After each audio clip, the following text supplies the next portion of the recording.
কেমিক্যালের ড্রামে বিস্ফোরণ হলো, যে কেমিক্যাল ড্রামে বিস্ফোরণের জেরে জখম হয়ে গেল গুরুতরভাবে চার শিশু। কি না রাস্তা মেরামতির কাজ চলছিল, রাস্তা মেরামতির কাজ চলাকালে এত বড় সড়কটা বিস্ফোরণ হলো। দাঁড়িয়ে থাকা 4 শিশুর গায়ে আগুন লেগে যায়, একেবারে আগুনে ঝলসে যায় শিশুদের শরীর। জখম তাদের মধ্যে 3 জন গুরুতরভাবে হয়েছে এবং তাদেরকে বর্তমানে এবার বাঙুর হাসপাতালে ভর্তি করা হয়েছে। একজন তো ভর্তি রয়েছে সিসিইউতে। ভাবুন, বারবার একই ধরনের ঘটনা ঘটছে। সেখানে প্রশ্ন তাহলে একটাই, যে এখানে কোনো নিরাপত্তার ব্যবস্থা কেন ছিল না? সরকারি কাজ হচ্ছে, সেখানে এত ঢিলেঢালা মনোভাব কেন?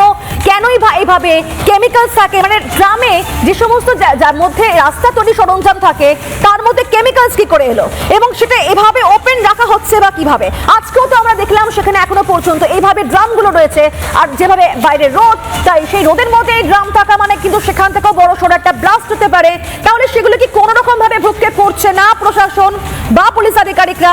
ভাবুন, আপনারাই ভাবুন, বিস্ফোরণের জেরে কিন্তু পাশের দোকানও আগুন লেগেছে, তাহলে কতটা বড় অভিঘাত ছিল তার। ঠিক এই জায়গার ড্রামটি রাখা ছিল, এই ড্রামটি ব্লাস্ট করে আচমকা ঠিক পাশে এই যে বটগাছটা রয়েছে সেই বটগাছের ওপরে উঠে যায়, এবং স্থানীয় বাসিন্দারা বলছেন সেই বটগাছের ওপর দিয়ে ঠিক ও পাশে যে পুকুর রয়েছে সেই পুকুরের একেবারে মাঝখানে গিয়ে পড়ে। স্থানীয় বাসিন্দারা বলছেন গতকালকে এই রকমই একটা ড্রাম ওখানে রাখা। হ্যাঁ করে হয় কি না হয়, আমরা খুব আশঙ্কিত রয়েছি যে এই ড্রামটাও অনিবার্য কারণ তো এই ঠিকাদারকে এই ড্রামটা যেন এখান থেকে দিয়ে চলে যায়।